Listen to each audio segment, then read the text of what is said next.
bahwa kita sudah tidak mampu membiayai belanja kita, belanja negara. Oleh karena itu, terutama untuk desa dikurangin transfer ke daerah. Makanya kemudian daerah pada desa dulu lah, yang desa ini dulu ya. ya. Lalu bukan nasional, jadi di nasional mungkin masih belum berkurang gitu. Desa udah dikurangin. Dan desa disuruh cari uang sendiri. Dan kemudian ramai-ramai menaikkan PBB, pajak bumi dan bangunan. Ini memicu kemarahan masyarakat desa karena kenaikannya tidak kira-kira. Kenaikannya ada yang 250%, 400%, ada yang 1000%. Ini kenaikan seperti ini kenaikan tidak normal dan ada unsur kalau saya lihat adalah kenaikan kesengajaan untuk agar publik marah. Saya lihat bahwa ini adalah kombinasi dari fiskal dan krisis fiskal dan kemudian ketidakpuasan masyarakat dan dipicu dengan sistem atau kondisi politik kita yang tidak sedang baik-baik saja. Dan kelihatannya ada yang bermain gitu kalau saya lihat untuk memicu krisis ini.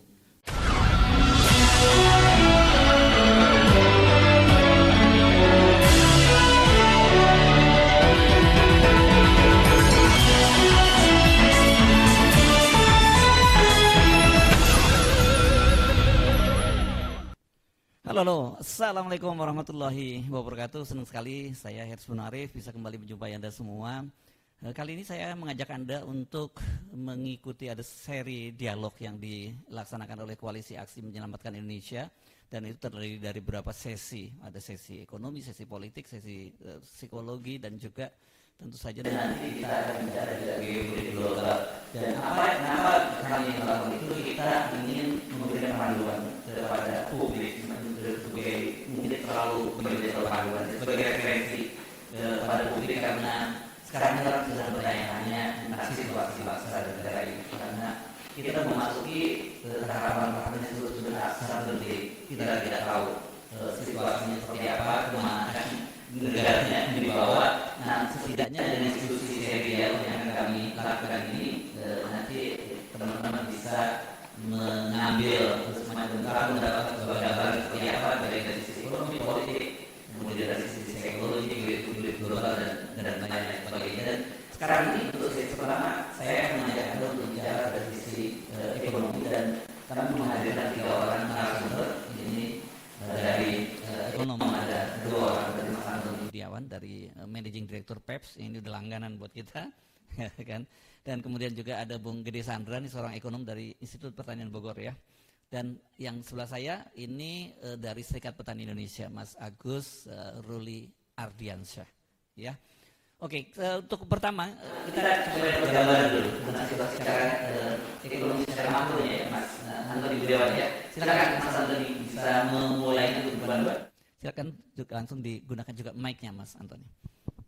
Ya, terima kasih Mas Heru, Mas Hersu.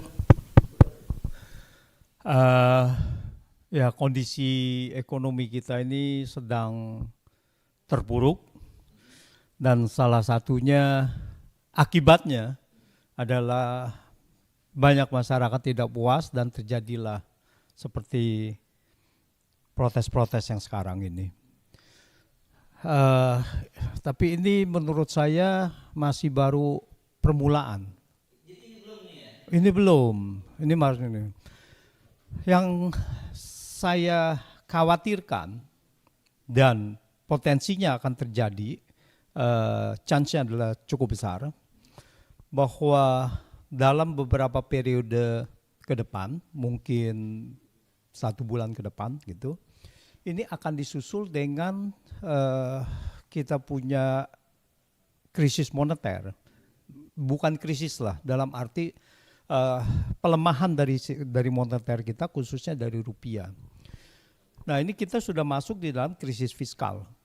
Di dalam krisis fiskal ini dan kedepannya mungkin akan menjadi lebih parah dari sekarang. Bayangkan, sekarang kita punya fiskal ini kurang lebih penerimaan pajak kita ya, kurang lebih cuma 8,5% dari PDB.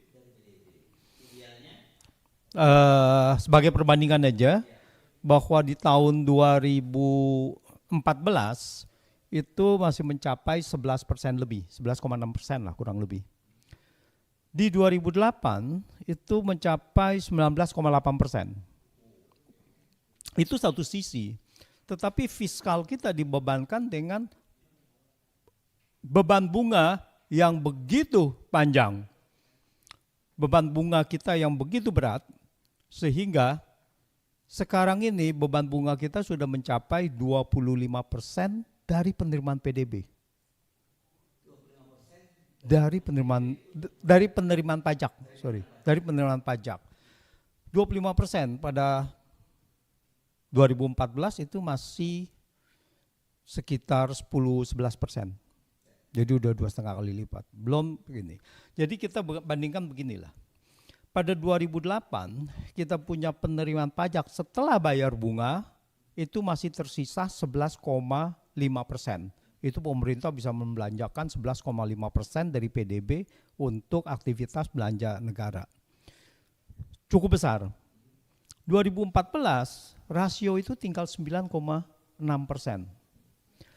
Dan sekarang itu hanya 6,35%. Oke, artinya apa itu? Nah, artinya bahwa kita sudah tidak mampu membiayai belanja kita, belanja negara. Oleh karena itu, terutama untuk desa dikurangin transfer ke daerah.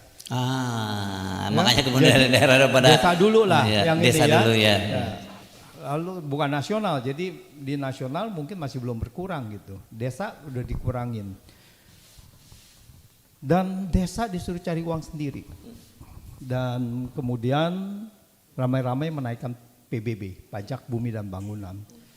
Ini memicu kemarahan masyarakat desa karena kenaikannya tidak kira-kira. Kenaikannya ada yang 250%, 400%, ada yang 1000%. Ini kenaikan seperti ini kenaikan tidak normal dan ada unsur kalau saya lihat adalah kenaikan kesengajaan untuk agar publik marah. Gimana maksudnya ini? Ya artinya bahwa ini kan memicu bahwa ketidakpuasan publik kan. Jadi publik pasti marah dan setelah itu langsung ngedemo dengan di Pati, masyarakat minta bupati diturunkan. Lalu di Bone juga, lalu kemudian banyak sekali ya di tempat-tempat lain juga pada itu. Dan ini akan memicu ketidakpuasan di tempat-tempat lain dan akhirnya ke nasional. Apalagi bahwa ada anggota DPR yang mengatakan yang dengan nada-nada yang sangat mengecilkan rakyat lah ya. Rakyat protes, kenaikan tunjangan dan sebagainya, tunjangan perumahan. Nah ini adalah pintu masuk aja. Tetapi kalau saya lihat bahwa ini adalah kombinasi dari fiskal dan krisis fiskal dan kemudian ketidakpuasan masyarakat dan dipicu dengan sistem atau kondisi politik kita yang tidak sedang baik-baik saja dan kelihatannya ada yang bermain gitu kalau saya lihat untuk memicu krisis ini. Nah itulah bahwa yang disebut penumpang gelap itu ya. Gelap gitu. Yang saya pernah menulis saya bilang dicari penunggang krisis fiskal. Jadi krisis fiskal ini yang ditunggangi dulu gitu.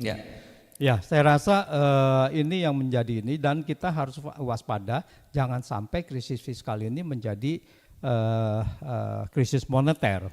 Kenapa bisa terjadi krisis moneter? Dengan adanya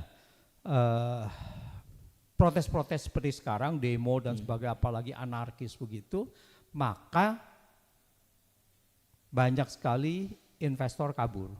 Oke, nah ini investor menarik lari. Ya. Nah, sehingga investor lari itu tentu saja akan membuat rupiah itu terpuruk. Ya. Nah, saya khawatir ini adalah gelombang kedua gitu untuk hal ini gitu. Tapi Anda melihatnya ini lebih pada faktor domestik ya sebenarnya lebih besar domestiknya ya gitu ya. Oh iya, ini semua dipicu dari faktor domestik, nggak ada faktor internasionalnya. Seperti tahun 98 dulu ada sebut nama Soros dan sekarang mulai singgung-singgung lagi gitu. Soros begini, nah kita lihat tahun 98 itu dipicu adalah dengan krisis moneter dulu. Ya. Krisis politiknya tidak ada. Ya. Krisis moneter yang memicu krisis politik, krisis ekonomi Ya. dan krisis politik gitu.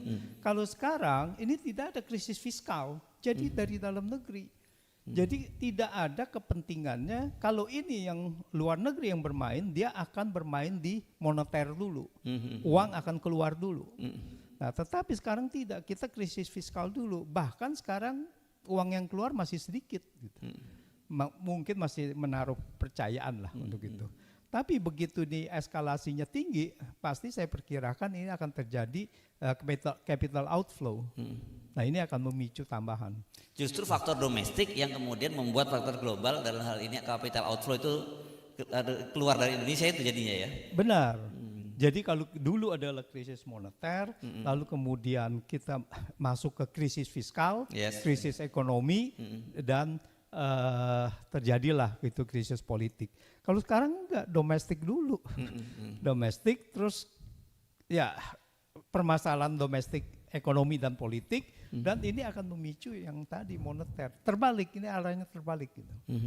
Oke, tapi apakah Anda melihat hal ini pemerintah memahami itu, memetakan dengan baik dan masih bisa menyelamatkan itu? Saya rasa sulit untuk mereka menyelamatkan. Kalau kita lihat dari begini, yang kalau kita mau menyelamatkan ini berarti kan kita harus menyelamatkan, memperkuat fiskal kita dulu. Ya. Ini akar masalahnya. Kalau fiskal kita tidak dibenahi, maka ini tidak mungkin ada kekuatan untuk bisa menahan krisis fiskal ini. Dan kalau krisis fiskal ini terjadi terus, maka ini eskalasi akan terus semakin tinggi. Ya. Jadi saya tidak melihat bahwa ada kebijakan-kebijakan yang bisa mengatasi hal ini saat ini. Ya, semoga segera dilakukan lah. Diambil kebijakan-kebijakan yang bisa membuat ekonomi atau fiskal semakin baik.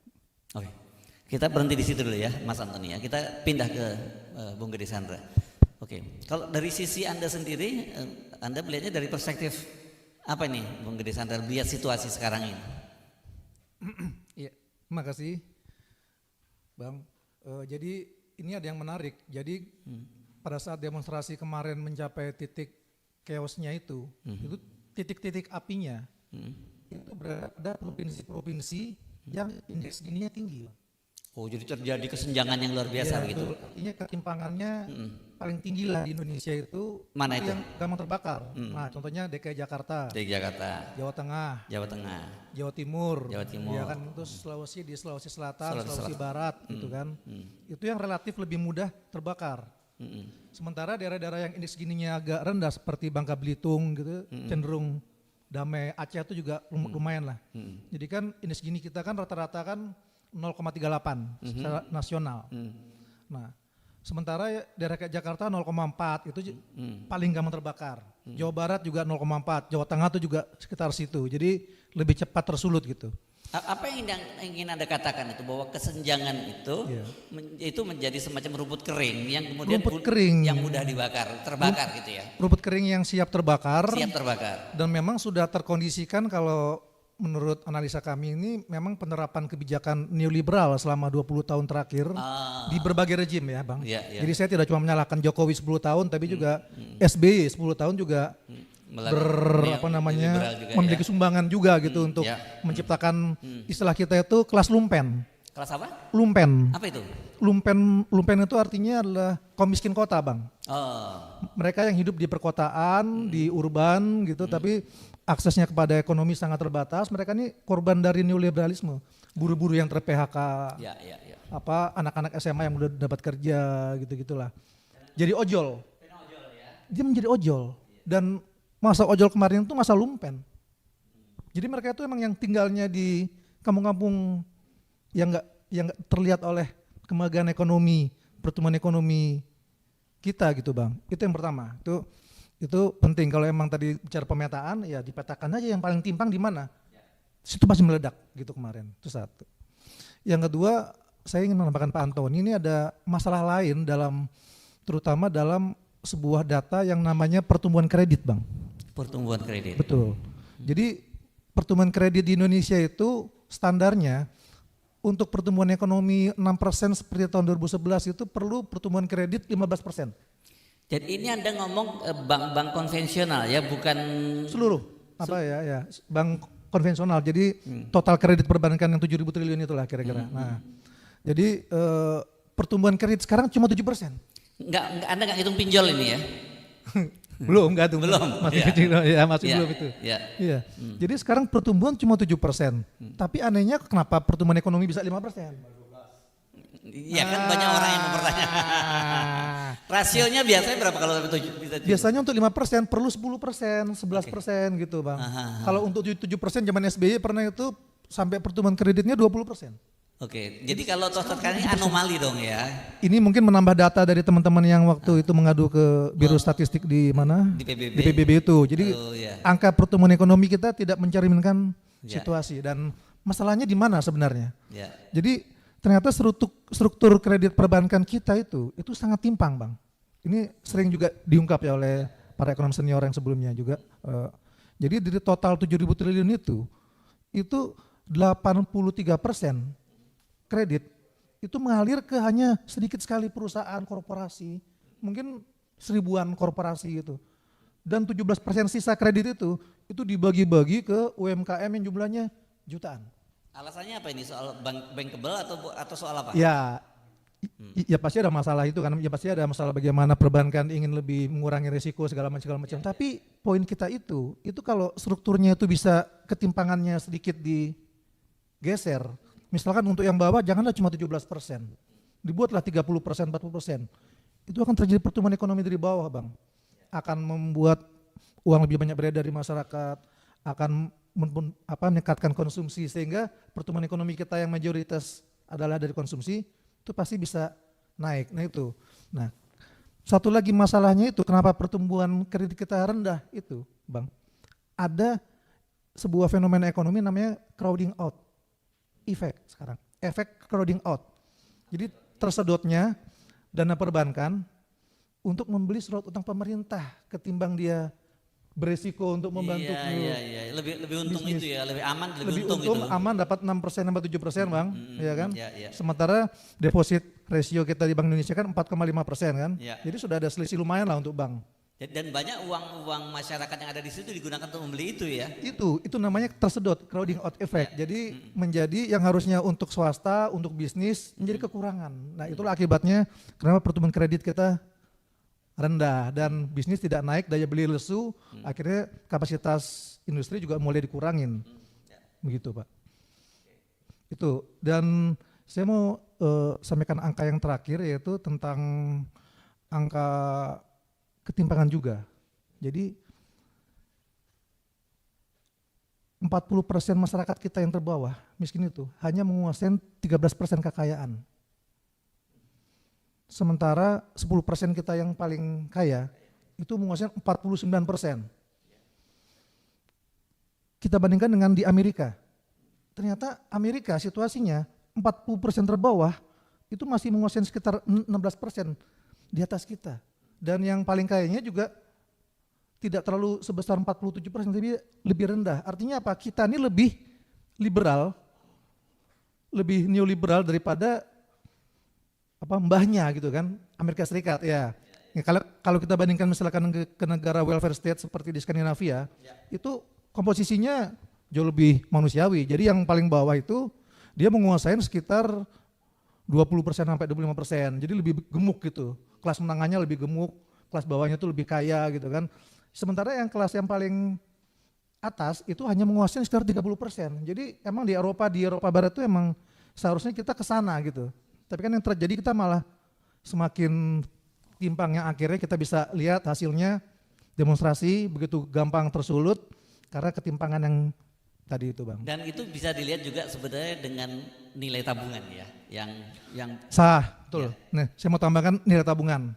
Jadi emang setelah COVID itu terjadi kemerosotan dari nilai tabungan yang di atas 100 juta. Dia turun sangat cepat setelah COVID dan sekarang ini masih belum kembali ke zaman COVID. Jadi intinya mantap atau fenomena makan tabungan itu masih yang hadir di sini saya lihat kayaknya di bawah fenomena di bawah 100 juta semua ya. setelah mantap ini kan akhirnya mau menambah konsumsi harus ke pinjol. Iya. Akhirnya terjerat pinjol lagi semua dengan bunga yang gila-gilaan. Dan memang situasi di bawah itu ya sesusah itu, Bang. Ya. Dan pinjol itu kemudian berdampak sosial yang luar biasa ya. Memiliki dampak sosial juga yang luar biasa juga itu, karena besaran bunganya kan tidak masuk akal itu, Bang. Ya, ya, ya. Ya. Pinjol dan kemudian judol ditambah lagi. Judul. Nah, ini saya kemarin kan sempat wawancara beberapa teman-teman yang ikut aksi di kawal ojek online, ojol-ojol itulah. Ya. Saya tanya, emang gimana situasi kalian sebenarnya ekonominya? Jadi kami ini, Bang, kami ini semua terjerat pinjol. Oh. Jadi ojol-ojol itu dan pinjol itu dan gak cuma satu. Kadang-kadang dia 1, 2 sampai 3 jenis. Dia mainkan aja tuh. Jadi kayak orang gali lubang tutup lubang soalnya mereka gali ya. lubang tutup lubang. Mereka pendapatan ojol itu yang rata-rata lah, misalkan dia bekerja 10 jam sehari. Itu ya sekitar 5 juta sebulan. 5 juta sebulan itu kira-kira sebulannya jadi sekitar 150-an ribu sampai 200 ribu lah paling banyak ya. Sekitar 200 ya. 150 sampai 200 ya.